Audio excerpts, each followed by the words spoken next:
Nah,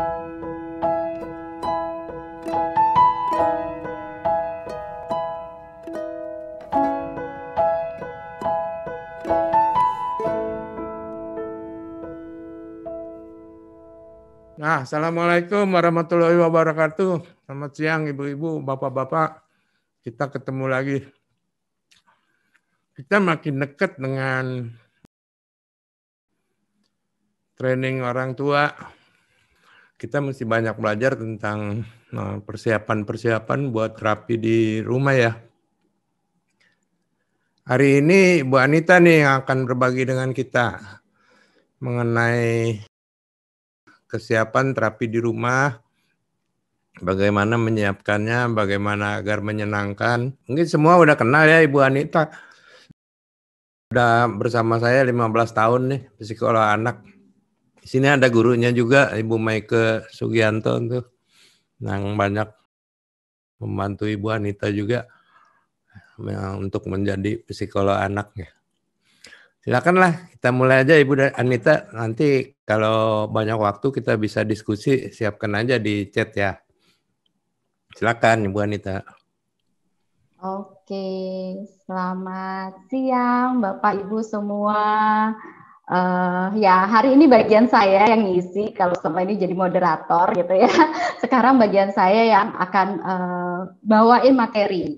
Ya, betul tadi yang Prof. Haryono katakan, di sini ada dosen saya Bu Maike, dosen UI, dan saya sendiri sebenarnya memang selama ini kita belum pernah kenalan ya. Saya sendiri sebenarnya psikolog anak gitu ya di klinik anakku dan Rumah Sakit Columbia Asia Pulau Mas. Nah, memang sudah bekerja sama dan belajar banyak dari Prof. Haryono berpuluh-puluh tahun ya Prof, 15 tahun ini gitu. Baik tentang ABA, terapi maupun anak-anak berkebutuhan khusus. Oke, saya akan langsung ya Bapak Ibu ya. Sekarang hari ini kita akan bahas tentang online terapi nih gitu ya. Ya, seperti kita tahu semua kondisi kita sudah hampir 8 bulan berada dalam situasi pandemi gitu ya. Semua tadinya terapi bisa on-site, bisa bertemu langsung, tatap muka, mau tidak mau, karena memang kondisi seperti sekarang kita harus online nih. Tapi terus terang banyak sekali orang tua yang saya dapati kalau boleh dibilang apa ya, curhat gitu ya. Aduh susah Bu untuk terapi online dari rumah, anaknya nggak mau fokus dan lain-lain. Nah, tapi kita lihat nih ya, seperti apa sih terapi online itu dan gimana menjadikannya efektif dan menyenangkan. Oke, nah untuk terapi online ada yang bilang online terapi, teleterapi, virtual terapi. Kalau di ABA sendiri ada tele behavioral health. Jadi sebenarnya itu sama-sama aja, Bapak Ibu nggak usah pusing-pusing gitu ya. Nah, apa sih sebenarnya? Ya memang penyediaan jasa terapi yang menggunakan teknologi informasi gitu. Ya. Kita ada di sini, kliennya ada di tempat lain. Nah, teleterapi sendiri ada dua jenis. Ada yang sifatnya real time, langsung seperti ini kita online langsung gitu ya.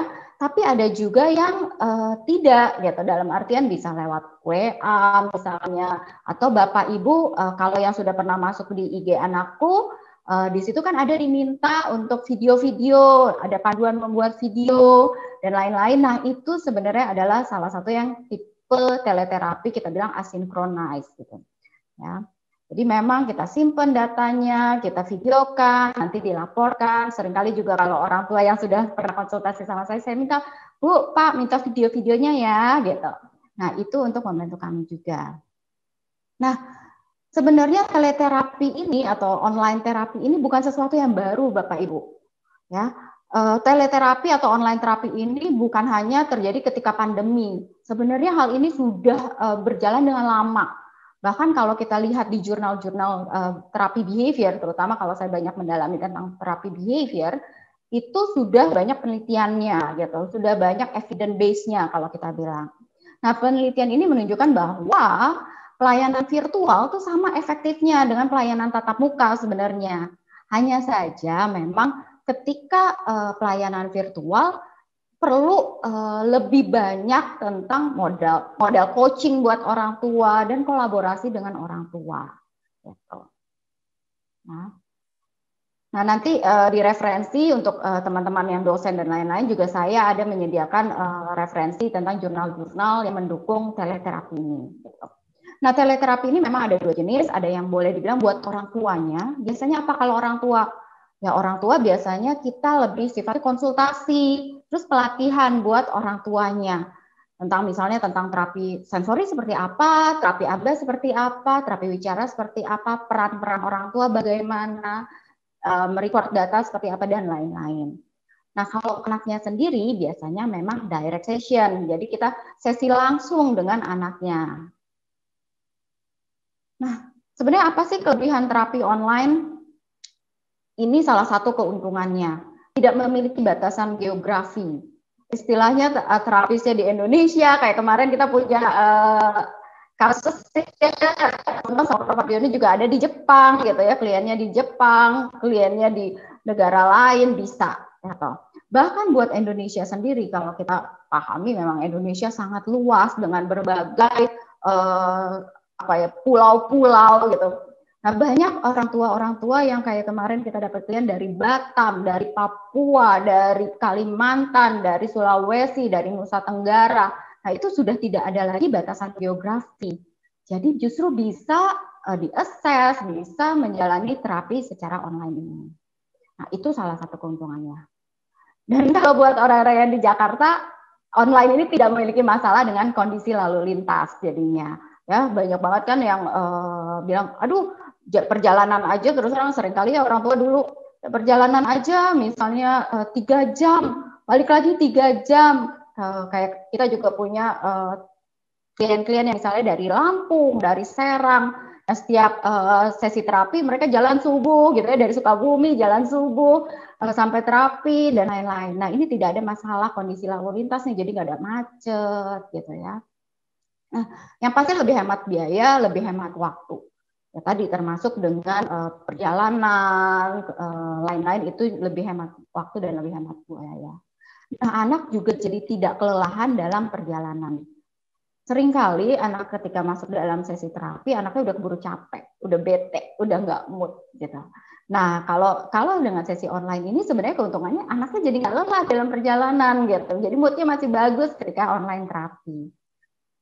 Nah, keuntungan lain apa? Ya waktunya lebih fleksibel. Istilahnya kalau jamnya jam 1, ya di rumah jam 1 kurang 30 menit baru siap-siap oke gitu ya. Kalau enggak kan harus mungkin siap-siap tadi 2-3 jam sebelumnya. Kemudian lebih bersifat private karena betul-betul di line ini gitu hanya si terapis dan si anaknya dan keluarganya. Kemudian proses terapinya lebih mudah disupervisi. Dalam artian apa? Kalau saya mau melihat nih sesi terapi yang dijalankan, saya tinggal minta kodenya sama terapis dan orang tua. Selain izin ya, pasti kami izin dulu ke orang tuanya. Untuk saya akan jump in, akan loncat masuk ke dalam sesi terapi untuk melihat supervisi terapi tersebut berjalan. Nah, kemudian juga meningkatkan komunikasi antara orang tua, terapis, dan supervisor. Kalau dalam situasi online, dia betul kita bisa ngobrol langsung gitu antara orang tua, terapis, supervisornya, bisa langsung. Juga melibatkan orang tua lebih banyak dalam proses terapi. Terutama ini saya cukup suka dengan karena hal ini. Sebenarnya ketika terapi online mau tidak mau orang tua harus terlibat dalam proses terapi. Saya lanjutkan deh. Jadi melihatkan orang tua lebih banyak dalam proses terapinya. Jadi betul-betul orang tua harus tahu mau apa, apa, ya program pelatihan buat orang tua anaknya gitu ya dan lain-lain. Oke, kita lihat dalam terapi online. Nah, yang kemudian alat komunikasi dan internet yang memadai.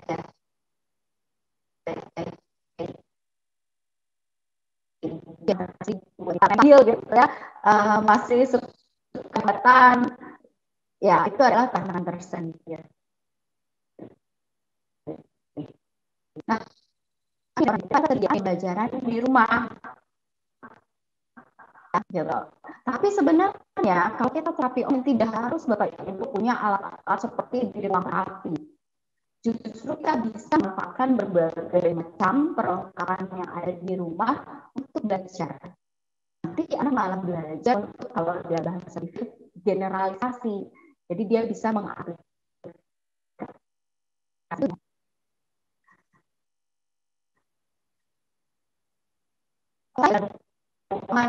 Dan ruangannya karena kita terbatas, harus bergabung dengan anak yang lain atau ada yang lain lagi.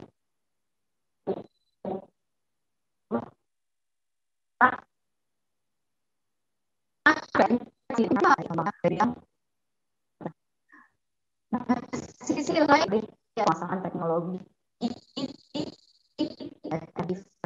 Misalnya kalau sehari-hari orang tua bekerja, berarti kan ada kakek nenek, gitu ya, kakek nenek yang mendampingi. Penguasa teknologinya seperti apa? Mungkin mbaknya, pengasuhnya, ya, penguasaan teknologinya kita harus bekali. Oke, nah kalau pada ABK ada tantangan lagi, ya, yaitu tergantung pada usia anak. Kita akan sangat lihat bahwa seringkali anak usia yang lebih dini akan lebih sulit untuk misalnya duduk diam depan kamera, gitu ya, pasti akan lebih sulit. Tapi kalau anak-anak yang lebih besar belum tentu, tergantung dari mempertahankan fokusnya. Nah, tantangan lain adalah tantangan fisik anak. Mungkin pada beberapa kasus anak ada yang secara fisik dia tidak untuk duduk lama, tidak kuat untuk apa ya, kalau kita bilang dalam posisi standby atau secara mata misalnya dia kesulitan untuk melihat lebih lama dalam layar dan lain-lain. Nah, kemudian tantangan yang paling besar yaitu tantangan pemahaman dan persetujuan dari orang tua. Ya kan? Karena pemahaman orang tua sangat penting dalam pelaksanaannya terapi online.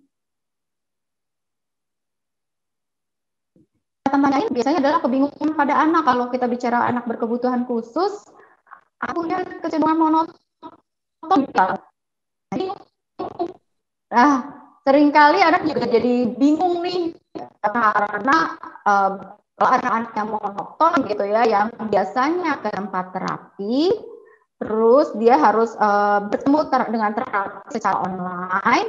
Nah, ini kesulitan gitu, karena adanya di terapisnya demikian. Nah, juga ya, sekali mudah teralih ya, sulit untuk fokus agak sekecil ini aku ya. Kalau kita lihat juga seringkali dalam dunia terapi, latihan ini sering membutuhkan bantuan from. Ya, nah, kalau dalam online seperti ini, terapi tidak bisa hands on, tidak bisa langsung membantu si anak untuk ini yang menjadi tantangan berikutnya. Oke, nah kita akan masuk ke dalam sesi yang lebih dalam bahas tentang ini, yaitu bagaimana membuat sesi terapi online menyenangkan. Yang pertama kita harus bikin tahap persiapan. Ya, tahap persiapannya apa? Buat anak-anak yang punya kebutuhan khusus sangat penting untuk kita membuat jadwal rutin. Ya. Awal-awal kita harus membuat jadwal rutin dulu. Karena kenapa? Ada perubahan nih Pak Bu. Dari yang tadinya dia taunya misalnya setiap hari Kamis harus berangkat ke tempat terapi, tiba-tiba tidak. Dan jadwalnya pasti berubah. Nah, itu yang kita harus buatkan dulu jadwal rutinnya kapan sih terapi online-nya. Ya. Kemudian kita bisa gunakan bantuan visual. Jadi kita tempel. Kalau buat anak-anak yang sudah bisa baca, kita bisa kasih tulisan. Buat anak-anak yang belum bisa baca, kita kasih gambar. Ya. Kemudian bisa kita lihat, gunakan misalnya kayak penjepit baju atau apa untuk menandakan sekarang sampai jam berapa sih? Oh ini hari breakfast, sarapan. Habis ini kita melakukan apa? Oh, habis itu kita gosok gigi, habis itu kita melakukan apa? Nah, jadi dipindahkan seperti itu sampai, oh, habis ini kita terapi. Nah, anak jadi lebih tahu bahwa jadwalnya dia sehari-hari. Terus terang setelah yang di rumah mungkin berantakan ya jawabnya, tapi anak-anak yang punya kebutuhan khusus terutama autistik sangat membutuhkan hal itu untuk membuat mereka lebih kalau kita bilang lebih bisa memprediksi apa sih yang akan terjadi gitu. Ya. Dan ini akan membuat mereka merasa lebih aman, lebih secure seperti itu. Nah, yang kedua, sebelum kita masuk kepada terapi online, sebenarnya orang tua harus siapkan daftar reinforcer.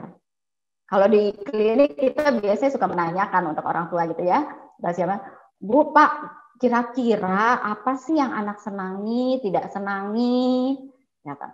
Yang kenapa dibilang potensial? Karena belum tentu gitu dipakai untuk sebagai reinforcer, tapi bisa jadi reinforcer. Reinforcer itu apa sih? Ya penguat Bapak Ibu untuk memperkuat perilaku, rewardnya istilahnya kalau bahasa awamnya. Ya.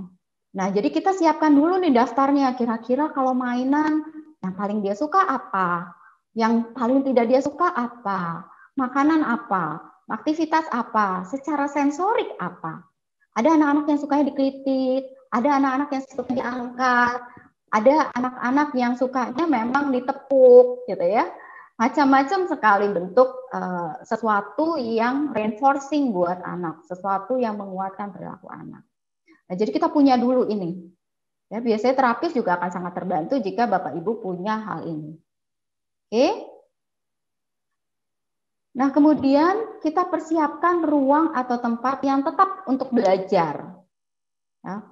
Balik lagi, anak-anak ini untuk di awal terutama sangat butuh sesuatu yang sifatnya jelas gitu. Ya, sesuatu yang sifatnya jelas, teratur.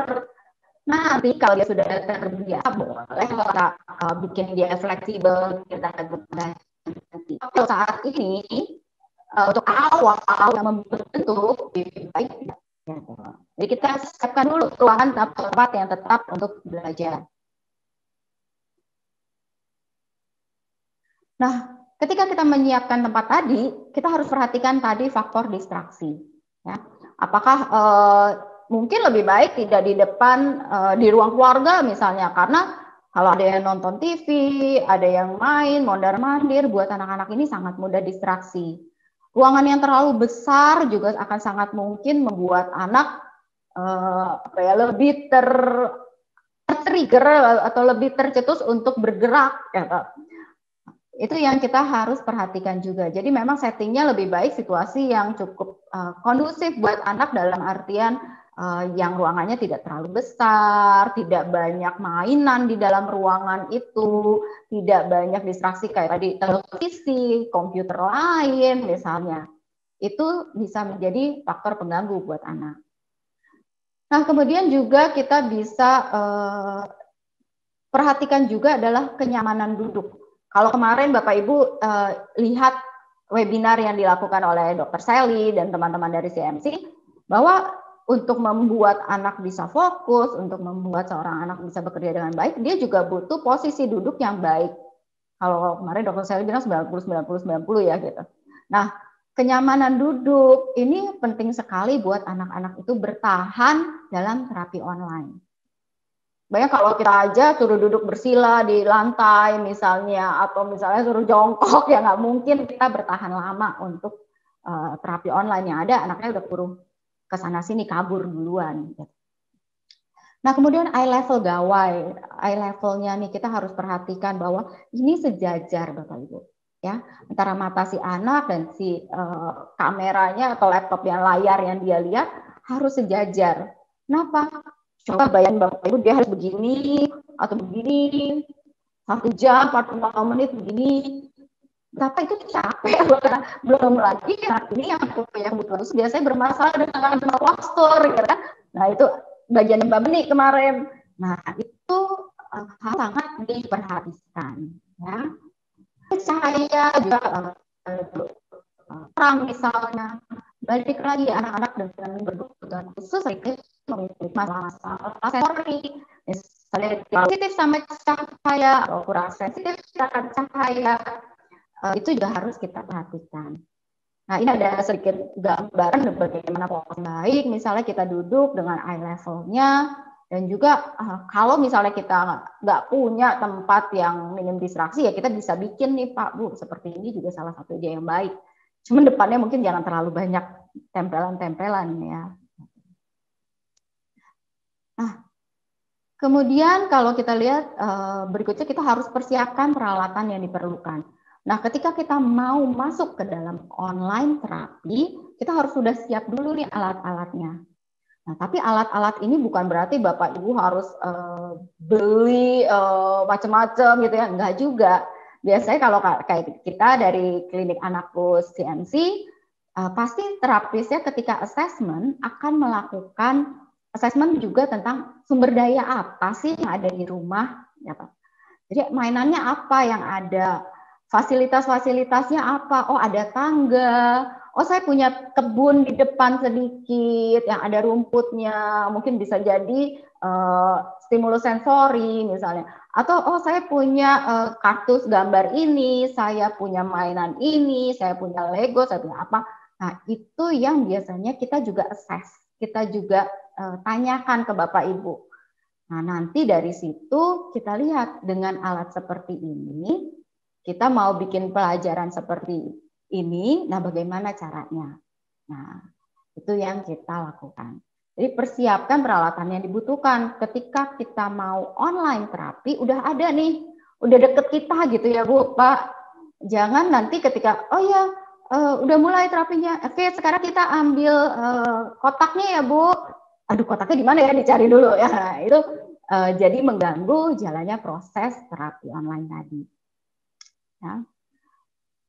Kemudian, nah yang terpenting sebenarnya adalah lakukan pairing, karena nanti di sini dalam terapi Bapak Ibu yang juga mungkin caregivernya, pengasuhnya, pendampingnya di rumah yang akan melakukan terapi. Nah, ini perlu dilakukan pairing. Mungkin Bapak Ibu udah sering banget dengar di behavior talks ya, pairing. Pairing itu adalah bagaimana kita menjadi dekat lekat dengan anak gitu ya istilahnya. Bagaimana kita bisa juga jadi hal yang menyenangkan kalau anak mau dapat sesuatu ya lewat kita. Nah, ada kejadian lucu seringkali orang tua karena kita kebiasaan untuk memberi instruksi gitu ya. Jadi anaknya kalau udah dipanggil udah kabur duluan. Karena kita seringkali membuat situasi jadi tidak menyenangkan. Setiap kali kita panggil namanya misalnya Anita, ini apa? Anita, ini apa gitu ya. Nah, itu kan jadi tidak menyenangkan buat anak. Nah, kalau pairing ini kita buat situasinya menyenangkan. Kita bermain dulu sama anak, kita fun dulu. Situasinya seperti itu.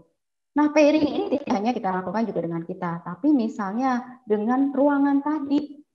Ya, ruangan belajarnya, kita biasakan anak misalnya duduk di situ, bermain-main di situ, melakukan aktivitas di situ. Bukan berarti dia harus belajar dulu, ya, tapi biasakan dia untuk berada dalam situasi itu, bahwa ruangan tersebut menyenangkan, kursinya menyenangkan, aktivitas di situ menyenangkan, ya. Jadi anak bukan ngelihat oh ruangan itu aku kabur, ruangan wah tempat meja kursi aku kabur, karena pasti banyak tuh yang seperti itu. Oke. Nah, kemudian ketika pelaksanaannya, kita harus ajarkan anak keterampilan dasar dulu. Buat anak-anak dengan kebutuhan khusus, ini hal yang baru, nggak usah anak kebutuhan khusus, anak-anak yang sekolah online, Bapak Ibu yang punya kakak adiknya juga, sekolah online pun sesuatu yang baru buat anak-anak. Akhirnya mereka butuh pembiasaan. Nah, ini juga demikian buat anak-anak yang terapi online. Ya. Jadi kita ajarin dulu keterampilan dasarnya, melihat ke terapis di layar. Ya, banyak sekali orang tua yang konsul ke saya seringkali bilang, aduh terapi online nanti anaknya bisa nggak ya Bu lihat ke layar? Ya nggak bisa kalau nggak diajarin, nggak bisa kalau nggak dibuat biasa. Ya. Nah itu yang penting kita ajarkan. Jadi kalau setiap kali dia melihat ke layar dulu, kita ajarkan dia dulu melihat ke terapis di layar. Nah untuk terapisnya juga harus membuat itu menjadi sesuatu yang menyenangkan, ya, menarik. Kita harus pakai intonasi, kita harus pakai ekspresi. Ya, gerakan nggak bisa banyak-banyak, tapi kita bisa pakai ekspresi wajah, gerak tangan, seperti itu. Nah, kemudian juga kita ajarkan anak untuk merespon terapis. Jadi bagaimana kalau terapis misalnya, nih ambil yang oh iya dia bisa ngerespon. Ya. Nah, kemudian kita juga bisa pakai teknik ajarkan yang ini dulu, baru kemudian itu, gitu. Ya, first then. Nah, ini Bapak Ibu bisa lihat, ini saya ambil dari gambar dari Blue Tools, gitu ya, dari teman-teman behavior, dari Blue Bricks, mereka buat seperti ini, udah ada alatnya. Ini kita bisa ajarkan. Jadi anak bisa tahu, oh kita akan duduk dulu ya, belajar dulu nih, online terapi dulu. Habis itu baru kita ngapain. Nah, saya juga punya nih alatnya kayak gini. Bapak Ibu. Jadi belajar dulu, baru kemudian kita makan pizza misalnya. Nah, ini yang kita bisa ajarkan anak kemudian.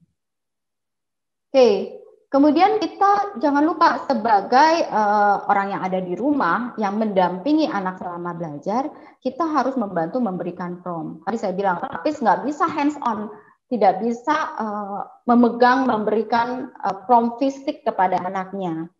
Nah, orang tua atau pendamping di rumah yang harus belajar untuk bagaimana memberikan prompt, bantuan. Nah, pertama-tama kita pasti belajar untuk yang namanya adult learning. Anak diajarkan untuk dibantu dulu, diberikan bantuan sebanyak mungkin.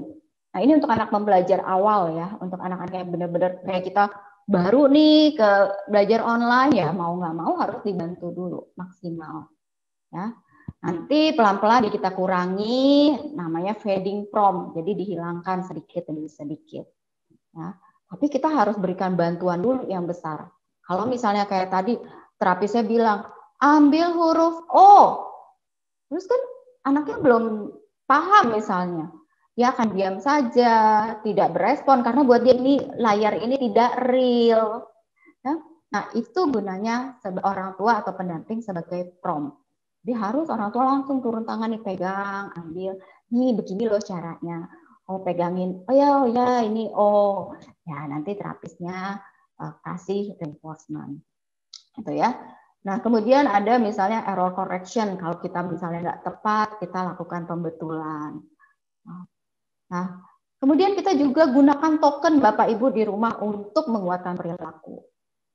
Salah satunya penggunaan token buat apa? Kayak tadi, setiap kali anak melihat ke layar, dia dapat token 1. Good, kamu hebat, udah lihat ke layar, lihat ke terapis, good, 1. Terus dia ke sana sini, dia lihat lagi, wah iya good, pintar, hebat, kasih lagi token. Dia lihat lagi, good. Nah itu bisa memperkuat perilaku anak untuk fokus kepada layar, kepada terapis. Oke, seperti ini.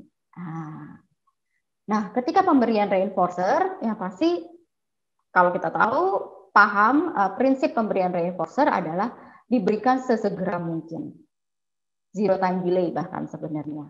Kenapa? Karena kita mau memperkuat perilaku yang baik.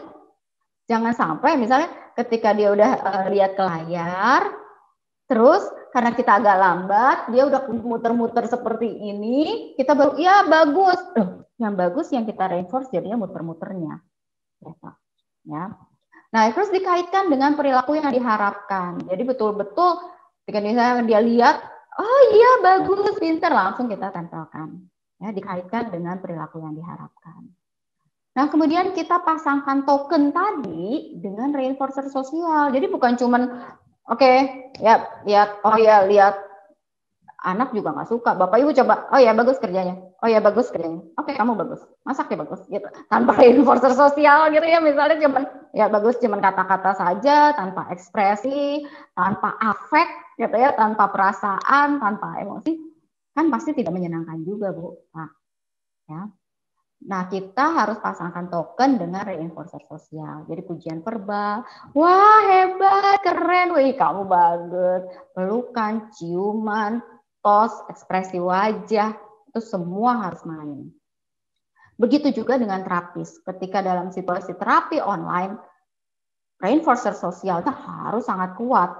Karena kalau enggak, dengan layar segini doang buat anak-anak tidak menarik. Ya. Nah, reinforcer sosial nggak hanya yang tadi, tapi juga bisa aktivitas-aktivitas fisik seperti aktivitas-aktivitas menyenangkan seperti ini. Nah, kalau untuk terapis bisa ngasih seperti ini di layarnya misalnya, yeay, kamu berhasil, gitu ya. Kita tampilkan GIF yang simple-simple, sederhana aja.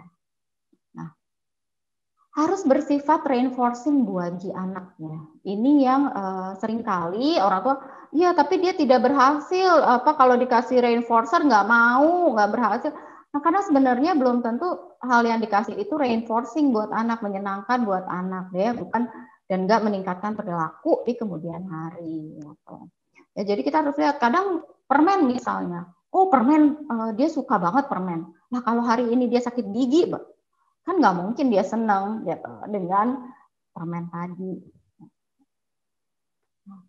Nah, ini yang penting prinsip differential reinforcement. Jadi kita harus membedakan, Pak Bu, bagaimana karena kita situasinya di rumah nih, nanti Bapak Ibu di rumah ketika online terapi, ya kita harus kasih differential reinforcement juga. Oh, kalau anak responnya cuman gitu, belum tepat misalnya, oke kita kasih ya hebat usahanya, tapi ketika dia misalnya dengan semangat, dia ambil langsung spontan, langsung respon terapisnya, yeay, langsung kita kasih reinforcement yang besar. Ya. Jadi kita kasih dengan besaran yang berbeda untuk perilaku yang berbeda. Ya. Makin kuat, makin kompleks, makin besar reinforcernya. Ya, bisa lihat. Ya, wih, hebat, keren, wih, good job, keren. Ekspresi berbeda. Nah, kita sebagai pendamping itu juga yang kita harus berikan, karena tugas kita sebagai pendamping di rumah nantinya adalah sebagai pemberi prompt, pemberi reinforcer. Ya. Nah, ini ketika kita memberikan reinforcer juga harus disebutkan perilakunya. Kita lihat contohnya.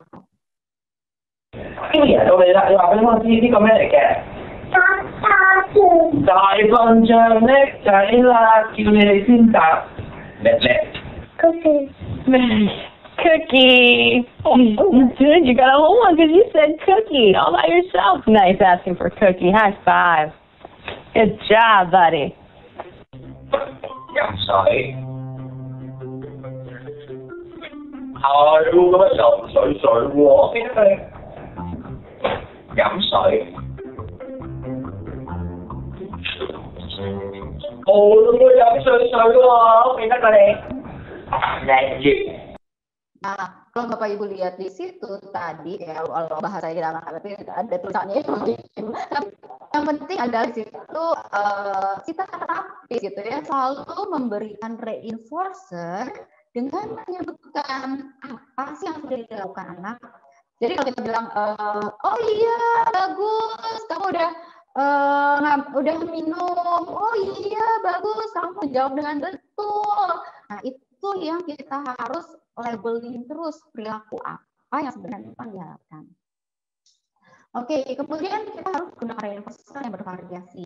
Itu tadi gunanya kita bikin daftar list. Kita punya listnya, kita punya banyak kemungkinan yang bisa kita pakai. Ya, sering kali kalau kita dalam situasi terapi udah buru lupa kalau nggak punya daftarnya gitu ya. Nah, kemudian pilih reinforcer yang sesuai usia. Jadi jangan anaknya udah besar, misalnya mana baik gitu ya. Yang kalau nggak sesuai ya jangan.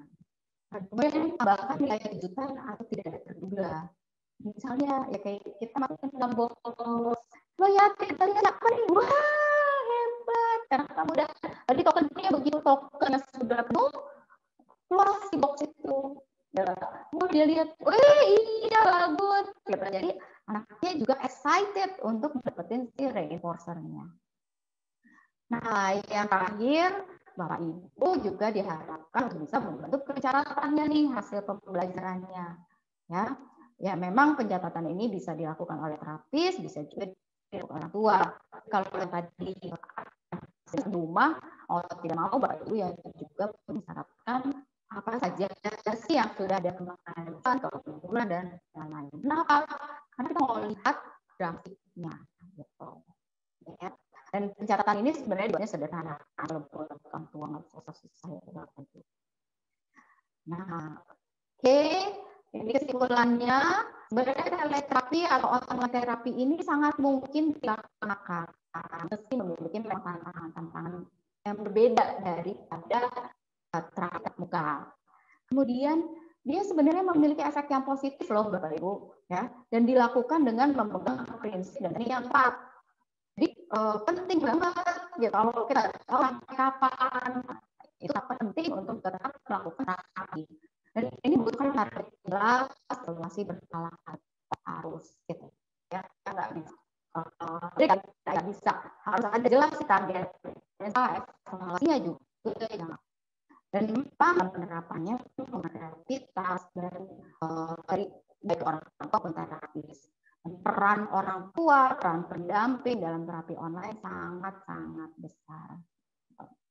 Oke, ini dari Skinner, ahli behavior. Jadi properly use positive reinforcement is extremely powerful. Jadi kita fokus aja pada positive reinforcement, positive dan lain-lain tadi biar ada termanage.